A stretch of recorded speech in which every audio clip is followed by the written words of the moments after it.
Marcus Vail had always believed that the Earth held secrets in its deepest places, stories told through vibrations that only the most sensitive equipment could hear. As a freelance acoustic engineer, he'd spent the better part of his career chasing these whispers, recording the subtle harmonics of underground rivers, the resonant frequencies of cave systems, the mysterious hums that occasionally emanated from certain geological formations. Today, however, the ancient ruins nestled in the remote Carpathian mountains were singing to him in a way that defied all his previous experience. The ruins themselves were unremarkable at first glance, weathered stone foundations that archaeologists had tentatively dated to some forgotten pre-Roman civilization. But Marcus wasn't interested in their historical significance.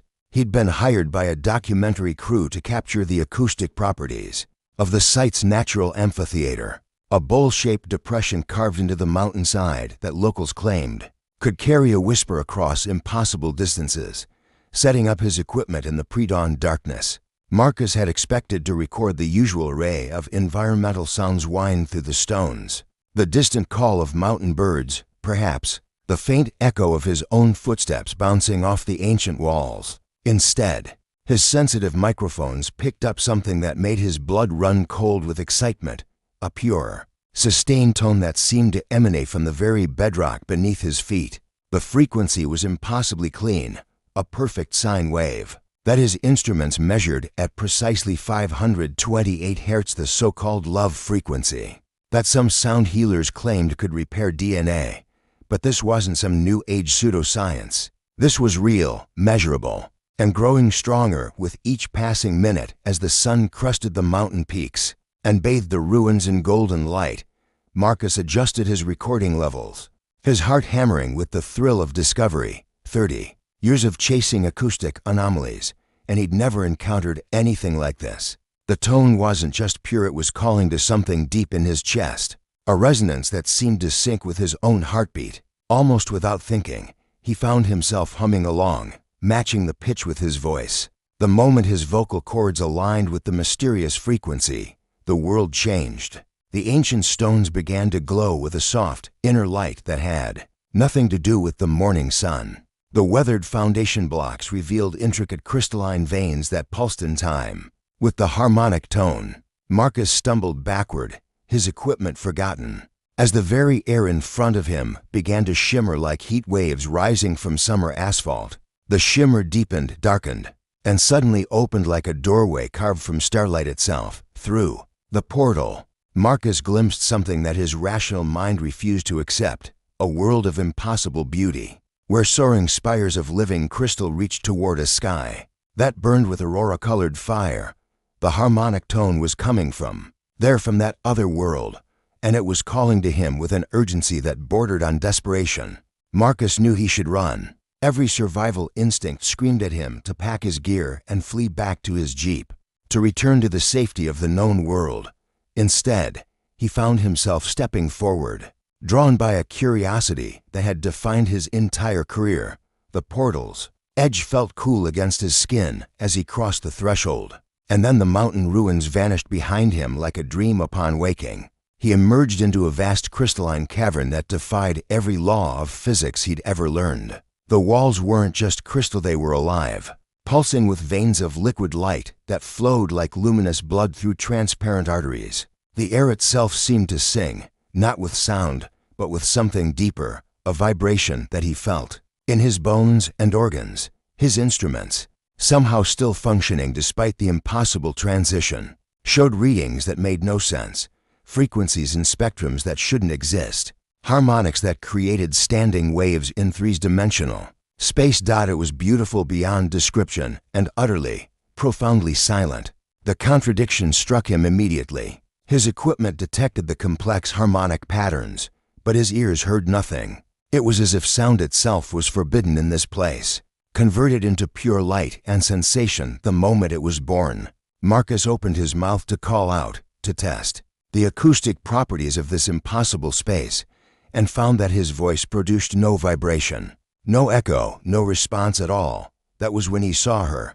She emerged from an archway of living crystal, and Marcus's first thought was that he was looking at a goddess carved from starlight and precious stones. She was tall and elegant, her form composed of the same translucent crystal as the walls around them, but shot through with veins of warm rose-gold light that pulsed in complex, hypnotic patterns. Her features were delicate and ethereal, with high cheekbones and large eyes that burned with an intelligent blue fire. Cascading over her shoulders was hair that seemed to be made of crystallized flame-deep red strands that caught and refracted the ambient light into 1,000 dancing points of brilliance.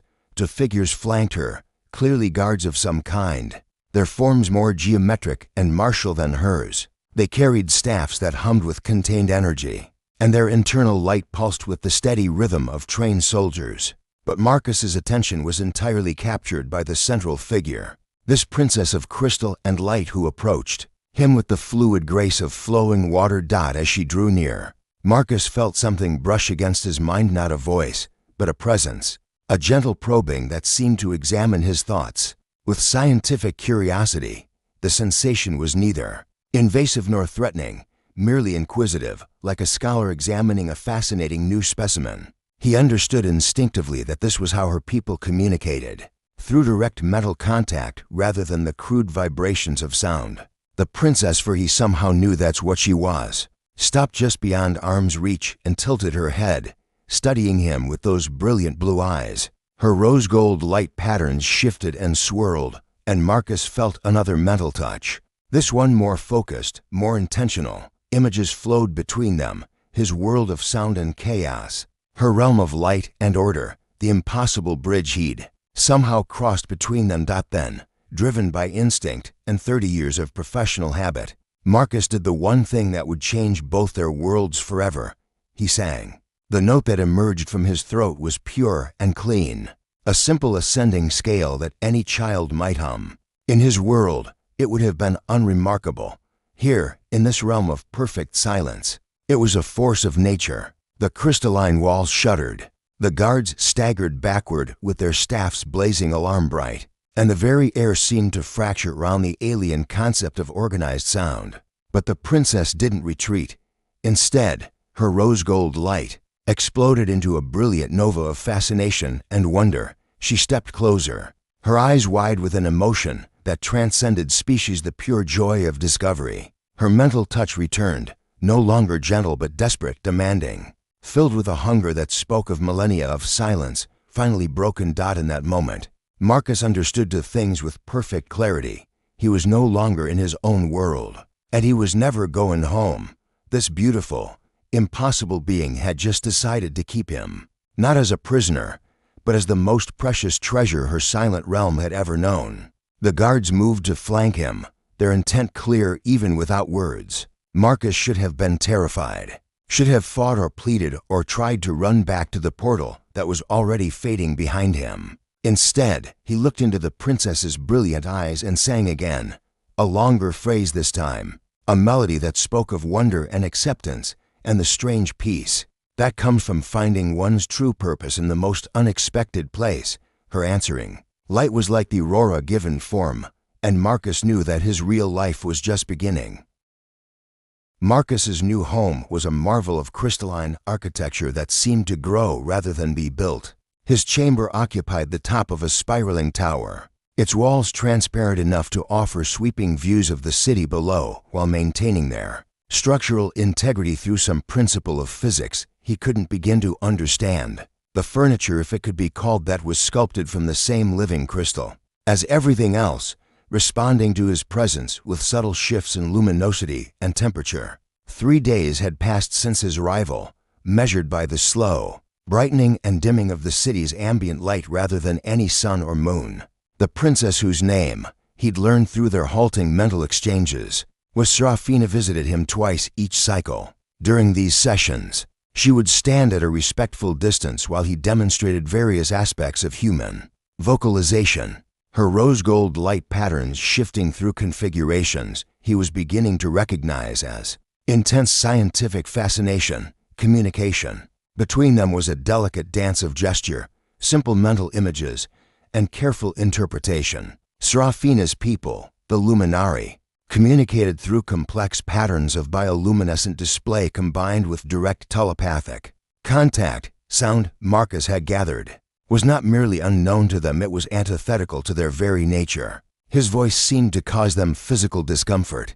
Yet Serafina endured it with the dedication of a researcher studying a new form of energy. On this particular cycle, as Marcus hummed a simple folk melody while examining the resonant properties of his crystal furniture, he became aware of two presences approaching his chamber. The first was Serafina's familiar rose gold signature, but the second was something altogether different, a cold, brilliant white light that felt like staring into Arctic starlight. The chamber's entrance dilated to admit them, and Marcus stood, as Serafina glided in, followed by a male luminary whose very presence seemed to lower the temperature of the room. Where Serafina's form was graceful and organic, his was sharp and angular, carved from crystal so pure it was almost colorless. His internal light was a blazing white that pulsed with mathematical precision, and when his gaze fell upon Marcus, it felt like being examined by a supremely intelligent and utterly unsympathetic machine.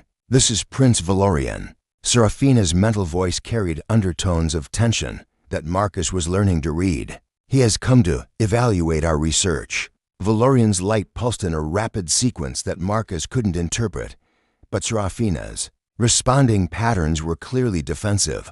The prince circled Marcus like a predator studying prey, his cold radiance washing over the human in waves that raised goosebumps on his skin. When Valorian finally projected his thoughts toward Marcus, they came with the precision of surgical instruments and the warmth of winter wind. Curious, the mental voice was devoid of emotion. The creature seems to leak chaos from every pore. I can feel the disorder radiating from its neural patterns, fragmented, illogical, driven by base chemical reactions rather than pure thought. And yet you claim it produces, what did you call them? Organized sound patterns. They are not. Chaotic, Serafina replied, her light flaring with something Marcus was beginning to recognize as protective anger. The patterns follow mathematical principles. There is structure, harmony, even beauty in beauty. Valorian's interruption was like a blade through silk. You speak of beauty in reference to the acoustic pollution this thing generates. Have you forgotten our history so completely, cousin? Have you forgotten why our ancestors chose silence? The tension in the chamber was now palpable, making the crystalline walls hum with subharmonic vibrations that Marcus could feel through his feet. Serafina's light had taken on dangerous orange undertones, while Valorian's remained that same cold, judgmental white. Marcus didn't need to understand their full history to recognize the fundamental nature of their conflict. This was the eternal struggle between progress and tradition, between curiosity and fear. I have forgotten nothing. Serafina's mental voice was carefully controlled, but neither do I cling to ancient fears when presented with new possibilities. This human Marcus has shown me that sound need not be destructive. His vocalizations create harmony, not discord. Demonstrate, Valorian commanded, his attention turning to Marcus with the intensity of a laser. Show me this harmony that has so corrupted the princess's judgment. Marcus looked between the two luminari, reading the subtext even without full access to their telepathic exchange. This was clearly some kind of test, and Serafina's status, perhaps even her safety, depended on his performance. The weight of responsibility settled on his shoulders like a familiar burden. Throughout his career, he'd often found himself in situations where his expertise was being challenged by skeptics who viewed sound as either irrelevant noise or dangerous disturbance. Taking a deep breath, Marcus began with something simple, a pure tone that matched the resonant frequency of the chamber itself. The effect was immediate and undeniable. The walls began to glow more brightly, their internal light patterns synchronizing with his voice in a display that transformed the room into a three-dimensional visualization of harmonic mathematics. Even Valorian stepped back slightly, his cold light flickering with what might have been surprise. Encouraged, Marcus shifted to a more complex melody, layering harmonies that created standing wave patterns in the crystalline structure.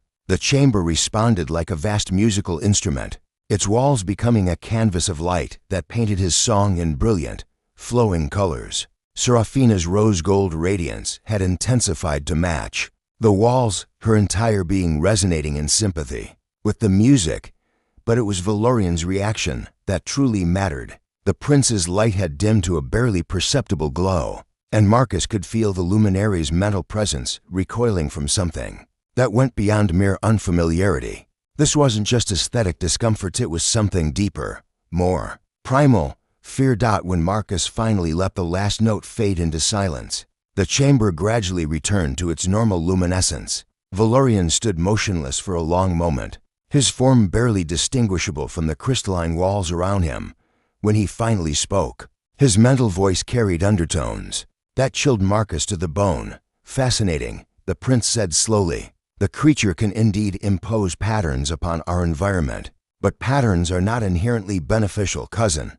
A virus follows patterns. A cancer follows patterns. The question is not whether this thing can create organization from chaos, but whether that organization serves our interests or threatens our very existence."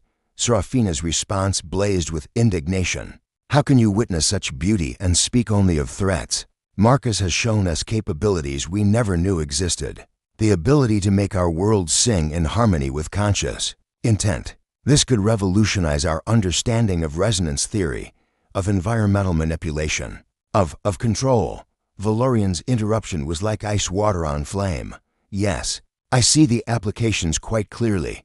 But tell me, dear cousin, who controls whom? Does the creature obey your commands, or do you find yourself drawn to accommodate its alien needs? When you listen to its music, do you maintain your mental discipline, or do you feel your thoughts becoming chaotic?" The question hung in the air like a blade, and Marcus saw something flicker across Serafina's light patterns, a brief moment of uncertainty that she quickly suppressed. But Valorian had seen it too, and his cold radiance pulsed with triumphant satisfaction. "I see." The prince's mental voice was silk wrapped around steel. "The corruption has already begun. How long, cousin, before your fascination with chaos becomes an addiction? How long before you lose yourself entirely in the creature's acoustic chaos? Our ancestors learned these lessons at great cost. Will you doom our people to repeat their mistakes for the sake of satisfying your curiosity about this pet?" "He is not a pet." Serafina's response carried dangerous harmonics. "His name is Marcus, and he is a being of intelligence and creativity. If you cannot see beyond your own prejudices, I see clearly enough." Valorian moved toward the chamber's exit, but paused to deliver one final mental thrust. "I see a princess so enamored with her exotic plaything that she has forgotten her duties to her people. The council will be interested to hear of these developments. They should know how their future queen spends her time." The prince's departure left a cold void in the chamber that seemed to drain the warmth from the very walls. Serafina stood motionless for a long moment, her light patterns cycling through configurations that Marcus was learning to read as deep distress. When she finally turned to him, her mental voice was heavy with implications he was only beginning to understand. "I'm sorry you had to witness that," she projected. "Valorian represents the traditional faction among our people, those who believe that our ancestors' embrace of silence was the pinnacle of evolution rather than a tragic retreat from our full potential." Marcus moved closer, careful to keep his movements slow and non-threatening. "What did he mean about repeating mistakes? What happened to your ancestors?" Serafina's light dimmed considerably. "That is a complex history. Our people were not always silent. Once, we were like you, creators of sound, shapers of acoustic reality. But our abilities grew beyond our wisdom, and the results were catastrophic. The Great Sile was implemented as a safeguard, a way to prevent such destruction from ever occurring again. And Valorian thinks I'll somehow cause you to regress to that state. He thinks many things, most of them rooted in fear rather than logic." Serafina's patterns brightened slightly. "But his opposition is not without political consequences. If he can convince the council that my research with you poses a threat to our people's safety, he could challenge my right to eventual succession." Marcus felt a chill that had nothing to do with the chamber's temperature. "So studying me puts you at risk." Serafina moved closer, her rose-gold radiance washing over him in waves of warmth and determination. "Marcus, Veil of the Chaos Realm, you are the most remarkable discovery of our lifetime. You have shown me that there are forms of beauty and expression that we have denied ourselves out of fear. If exploring that potential costs me a crown, then perhaps the crown was never truly mine to begin with. Her words carried such conviction that Marcus felt something shift in his chest, a resonance that had nothing to do with acoustic frequencies and everything to do with the growing connection between them. He was no longer just a curiosity or a research subject. He was becoming something far more dangerous to the established order of this crystalline world. He was becoming someone worth fighting for.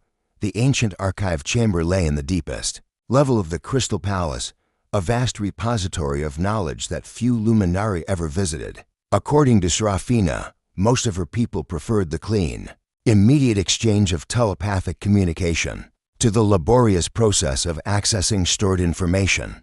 But Marcus had convinced her that understanding their past was crucial to their future, especially if they hoped to counter Valorian's growing political opposition. The archive crystals contain the complete history of our people, Serafina explained as they descended through corridors that grew progressively darker and more oppressive, but accessing them requires a form of deep mental interface that most find uncomfortable. The memories stored within are not merely information, they are experiential echoes of consciousness itself. Marcus carried a small device he'd constructed from components in his recording equipment, a primitive but functional harmonic analyzer that might help him understand whatever they discovered. 3 weeks had passed since Valorian's visit, and in that time, the prince's political campaign against Serafina had grown more sophisticated and dangerous. Whispers of corruption and irresponsible experimentation had begun circulating through the court of Radiance, and several minor nobles had begun questioning the wisdom of allowing a chaos creature to roam freely through their domain. The archive chamber itself was a marvel of crystalline engineering, its walls lined with millions of data crystals that pulsed with faint, stored light. Each crystal contained layers of information compressed into formats that Marcus's human brain could barely comprehend. But Serafina moved among them with practiced ease, her rose-gold radiance interfacing with the storage matrices as she searched for the specific records they needed. Here, she finally announced, her light patterns flickering with a mixture of anticipation and apprehension. The chronicles of the Resonance Wars, from the time before the Great Silence. She placed her hands on a cluster of larger crystals, and immediately her entire form began to strobe with chaotic patterns of light. Marcus could feel the data transfer. Through the electromagnetic fields, his instruments detected vast amounts of information flowing from crystal storage into Serafina's consciousness. But there was something else, something that made his harmonic analyzer's readings spike into dangerous territories. Pain. Serafina, Marcus stepped forward as her light patterns became increasingly erratic. Something's wrong. No, she gasped, her mental voice strained but determined. This is how it always feels. The memories, they're not just records. They're actual experiential fragments. I'm living through our ancestors' experiences. Through their growing mental connection, Marcus began to perceive fragments of what Serafina was experiencing, images of ancient luminari whose forms were sharper, more vibrant than their modern descendants, cities of crystal that stretched beyond the horizon, their spires reaching toward alien stars, and everywhere the terrible beauty of organized sound. These ancestral luminari had been singers in the truest sense, beings who could manipulate reality itself through controlled acoustic emissions. They had built their cities through harmonic resonance, shaped matter with melody, and created works of art that existed as living symphonies in four-dimensional space. It was a civilization of unimaginable beauty and power. And then Marcus saw how it had ended. The visions that flowed through Serafina's consciousness were fragments of apocalypse, luminari whose songs had grown so powerful they could shatter mountains, whose voices could tear holes in the fabric of space itself. What had begun as artistic expression had evolved into weapons of mass destruction, and their society had turned those weapons upon itself in a war that had nearly destroyed their entire species.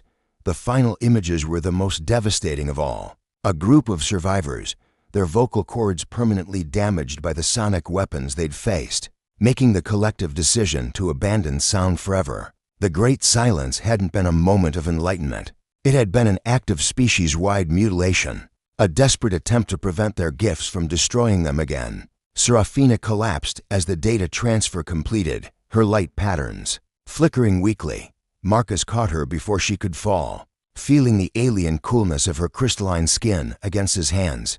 For a moment, they simply held each other in the dim archive chamber, two beings from different worlds sharing the weight of a terrible history. "Now you understand," she whispered, her mental voice heavy with inherited trauma. "Why Valorian fears what we're doing. Why the Council hesitates to support my research. They remember, even if only through archived echoes, what happened when our people last embraced the power of sound." Marcus helped her to a more comfortable position, his mind racing with the implications of what they'd discovered. "But that's exactly why our work is so important," he said.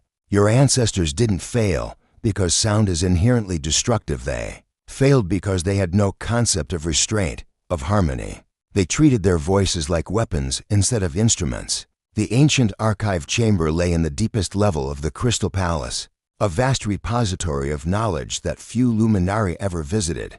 According to Serafina, most of her people preferred the clean, immediate exchange of telepathic communication to the laborious process of accessing stored information. But Marcus had convinced her that understanding their past was crucial to their future, especially if they hoped to counter Valorian's growing political opposition. "The archive crystals contain the complete history of our people," Serafina explained, as they descended through corridors that grew progressively darker and more oppressive.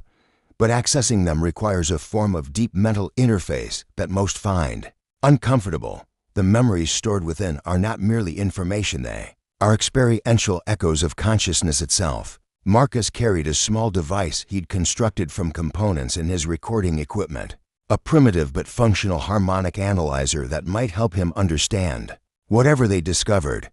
3 weeks had passed since Valorian's visit, and in that time, the prince's political campaign against Serafina had grown more sophisticated and dangerous. Whispers of corruption and irresponsible experimentation had begun circulating through the Court of Radiance, and several minor nobles had begun questioning the wisdom of allowing a chaos creature to roam freely through their domain. The archive chamber itself was a marvel of crystalline engineering, its walls lined with millions of data crystals that pulsed with faint, stored light. Each crystal contained layers of information compressed into formats that Marcus's human brain could barely comprehend. But Serafina moved among them with practiced ease, her rose-gold radiance interfacing with the storage matrices as she searched for the specific records they needed. "Here," she finally announced, her light patterns flickering with a mixture of anticipation and apprehension. "The chronicles of the Resonance Wars, from the time before the Great Silence." She placed her hands on a cluster of larger crystals, and immediately her entire form began to strobe with chaotic patterns of light. Marcus could feel the data transfer. Through the electromagnetic fields his instruments detected vast amounts of information flowing from crystal storage into Serafina's consciousness. But there was something else, something that made his harmonic analyzer's readings spike into dangerous territories. Pain. "Serafina." Marcus stepped forward as her light patterns became increasingly erratic. "Something's wrong." "No," she gasped, her mental voice strained but determined. This is how it always feels. The memories, they're not just records. They're actual experiential fragments. I'm living through our ancestors' experiences." Through their growing mental connection, Marcus began to perceive fragments of what Serafina was experiencing, images of ancient luminari whose forms were sharper, more vibrant than their modern descendants, cities of crystal that stretched beyond the horizon, their spires reaching toward alien stars, and everywhere, the terrible beauty of organized sound. These ancestral luminari had been singers in the truest sense, beings who could manipulate reality itself through controlled acoustic emissions. They had built their cities through harmonic resonance, shaped matter with melody, and created works of art that existed as living symphonies in four-dimensional space. It was a civilization of unimaginable beauty and power.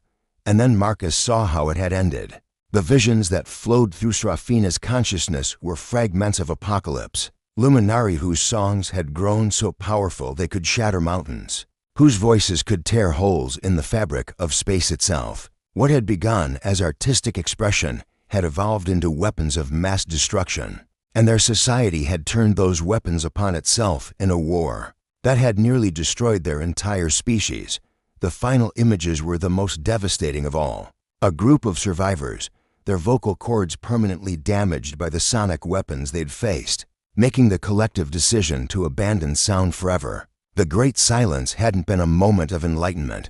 It had been an act of species-wide mutilation, a desperate attempt to prevent their gifts from destroying them again. Serafina collapsed as the data transfer completed, her light patterns flickering weakly. Marcus caught her before she could fall, feeling the alien coolness of her crystalline skin against his hands. For a moment, they simply held each other in the dim archive chamber, two beings from different worlds sharing the weight of a terrible history. "Now you understand," she whispered, her mental voice heavy with inherited trauma. "Why Valorian fears what we're doing.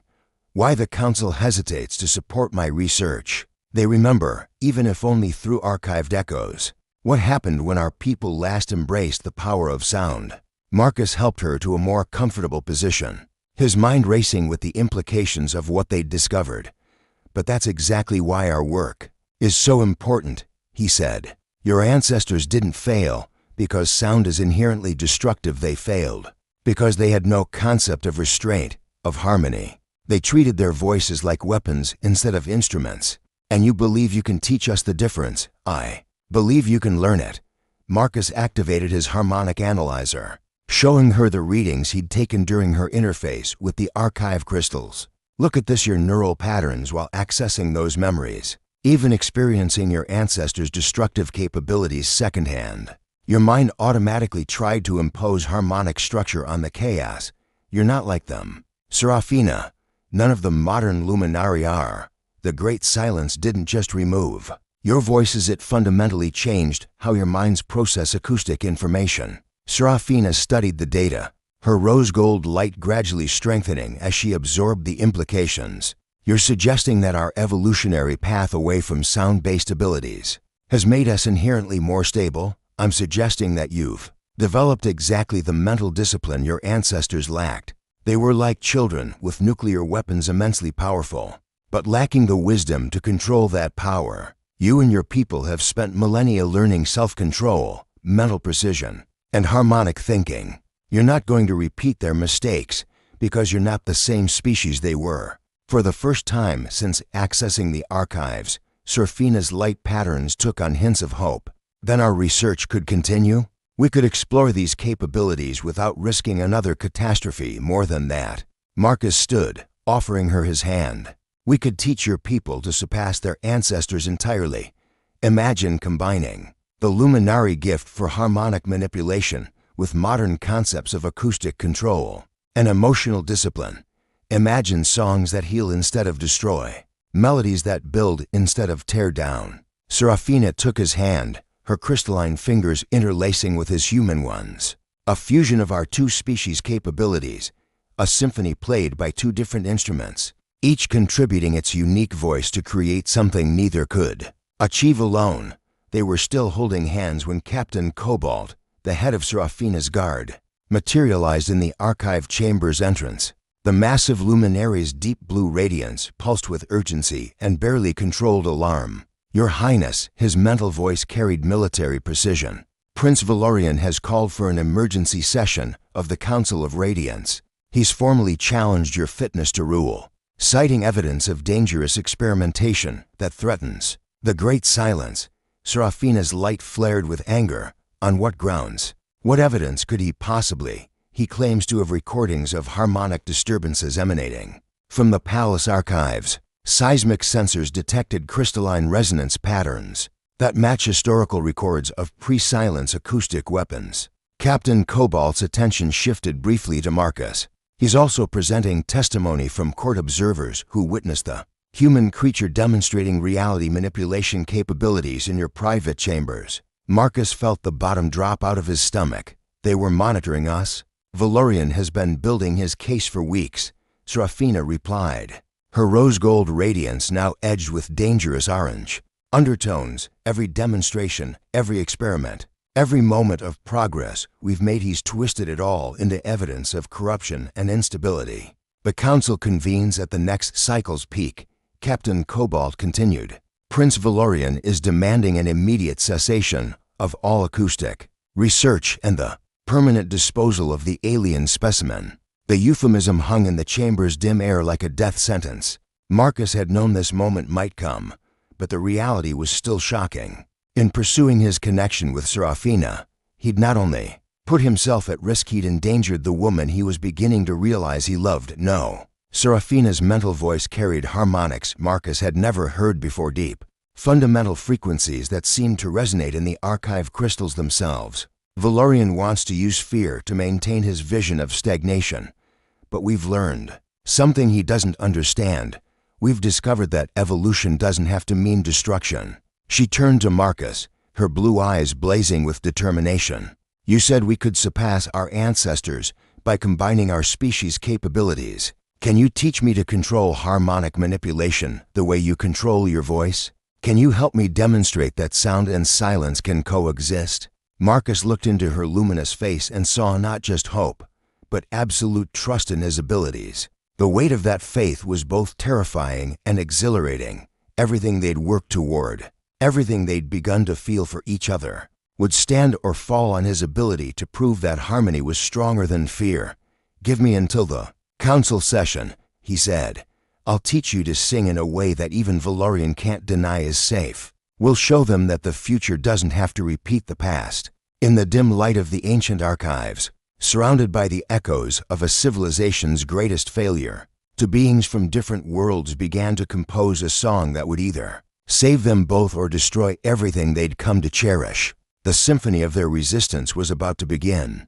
The council chamber of radiance was the heart of Luminari civilization, a vast crystalline amphitheater where representatives from across their realm gathered to deliberate matters of species-wide importance. Marcus had never seen so many of the crystal beings assembled in one place, their combined bioluminescence creating an aurora of colored light that would have been breathtaking under any other circumstances. Today, however, the beauty was overshadowed by the gravity of what was about to unfold. Serafina stood at the center of the chamber floor, her rose-gold radiance steady despite the hundreds of eyes focused upon her.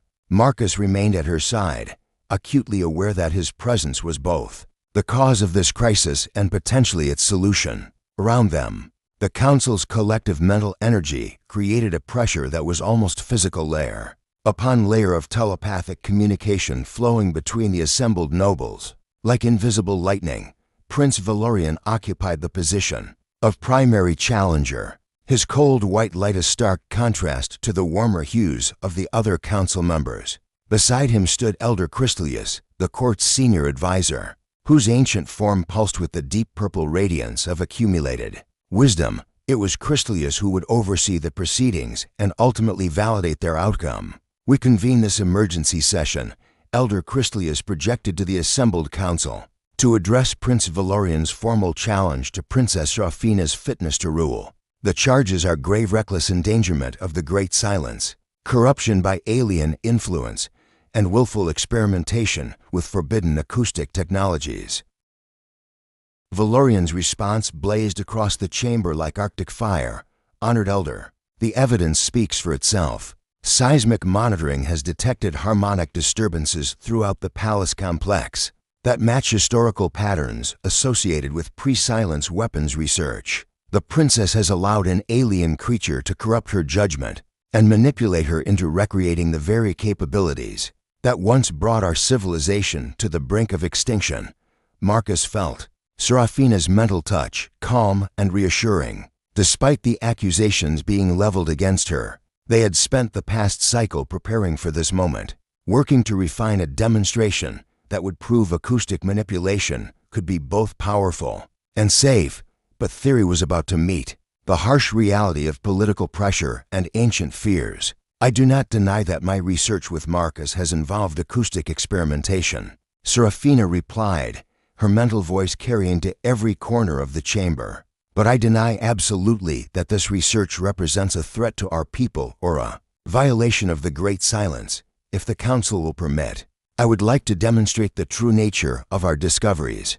A wave of agitated light patterns rippled through the assembled nobles, the very suggestion of acoustic demonstration within the sacred council chamber was tantamount to sacrilege, but Elder Christlius raised one ancient hand, his purple radiance deepening with contemplation.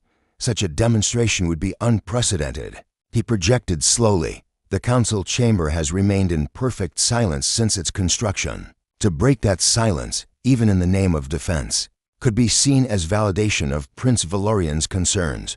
With respect, Elder, Serafina replied, "Silence maintained through fear is not true peace, it is merely the absence of courage. If our civilization is to evolve beyond the trauma of our past, we must eventually face that which we fear and prove that we have grown beyond our ancestors' limitations." Valorian's light flared with indignation. "You speak of evolution, cousin, but I see only regression. The creature has corrupted your judgment so thoroughly that you would risk everything our people have built for the sake of satisfying your fascination with chaos. Then let us settle this matter in the traditional way," Serafina announced, her rose-gold radiance suddenly blazing with challenge. "I invoke the right of harmonic proof trial by demonstration before the assembled council. If my acoustic research truly represents a threat to our people, it will become evident through direct observation. If it does not, then Prince Valorian's accusations stand revealed as mere prejudice disguised as caution." The chamber erupted in chaotic patterns of light as the assembled nobles reacted to this unprecedented declaration. The right of harmonic proof was an ancient legal mechanism, unused for millennia, that allowed disputed claims about harmonic theory to be resolved through controlled demonstration. But it had never been applied to something as controversial as acoustic manipulation.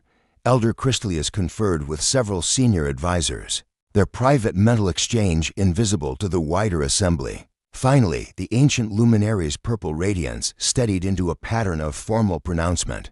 "The right of harmonic proof is acknowledged," he declared. "Princess Serafina will demonstrate her acoustic research under controlled conditions. If the demonstration proves harmful or uncontrolled, she will forfeit her claim to succession and submit to the council's judgment regarding appropriate sanctions. If the demonstration proves benign and controlled, Prince Valorian's challenge will be dismissed as unfounded." Marcus felt his heart hammering against his ribs as the implications settled upon him. Everything now depended on their ability to prove that sound and silence could coexist, that acoustic power could be controlled rather than feared. He thought of all the hours they'd spent together, learning to blend his human understanding of harmony with her luminary gift for crystalline resonance. It was beautiful in theory, but would it be enough to overcome millennia of cultural trauma? "I am ready," Serafina announced, moving to the chamber's acoustic focal point. The crystalline floor beneath her feet was designed to amplify and distribute harmonic frequencies throughout the vast space. If anything went wrong, every luminary in the chamber would feel the effects immediately. Marcus joined her at the center, carrying the modified resonance device they'd constructed together. It was a fusion of his human technology and her people's crystalline engineering, a harmonic amplifier that could translate vocal input into controlled crystalline vibrations. More importantly, it included safety limiters that would prevent the kind of runaway resonance that had destroyed their ancestors. "Council of Radiance," Serafina projected to the assembly. "I present to you Marcus Vale, acoustic engineer and harmony theorist. Together, we have developed a new approach to sound-based creation, one that emphasizes cooperation between conscious intent and crystalline response, rather than domination through raw power." She placed her hands on the resonance device, her rose-gold light interfacing with its crystalline components. Marcus took a position beside her, his human warmth contrasting with her alien coolness. Around them, the chamber had grown perfectly still. Hundreds of luminary minds focused on this moment of truth. Marcus began with a single, pure tone and note carefully chosen to match the chamber's fundamental resonance without overwhelming it. The sound that emerged was unlike anything the assembled luminari had ever experienced. Instead of the chaotic noise they'd been taught to fear, it was a voice of crystalline clarity that seemed to make the chamber itself sing in harmony. The effect was immediate and undeniable. The chamber's walls began to glow more brightly, their natural luminescence enhanced and synchronized by the acoustic input.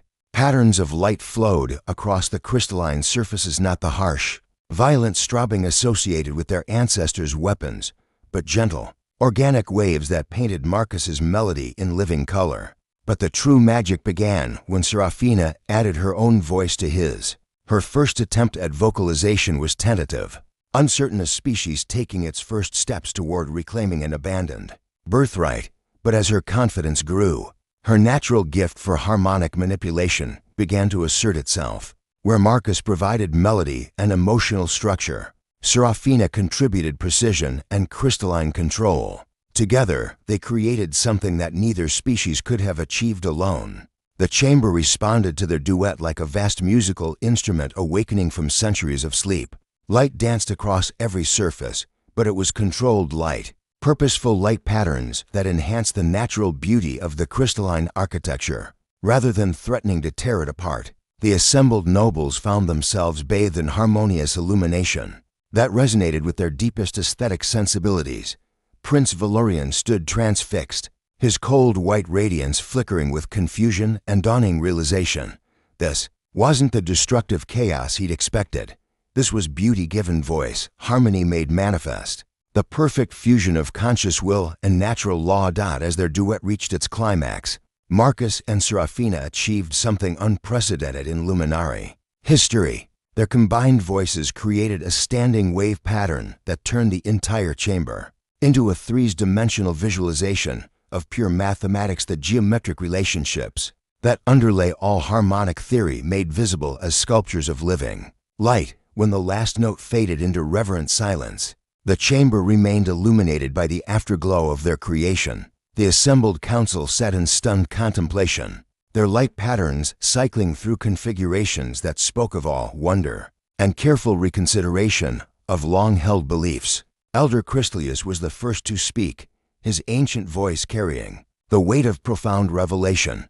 In all my centuries of service to this council, I have never witnessed anything comparable to what we have just experienced. This was not destruction disguised as creation. This was creation in its purest form, guided by wisdom rather than driven by raw power. Serafina's rose-gold radiance pulsed with exhausted triumph. Council members, what you have witnessed is the future of our people, not a return to our ancestors' mistakes, but an evolution beyond them. Marcus has taught me that sound is not inherently chaotic any more than light is inherently ordered. Both require conscious guidance to achieve their highest potential. Prince Valorian's response came slowly, his white radiance dimmed by the weight of undeniable evidence. I confess that what I witnessed defies my expectations. But can we truly trust that such power will always be controlled?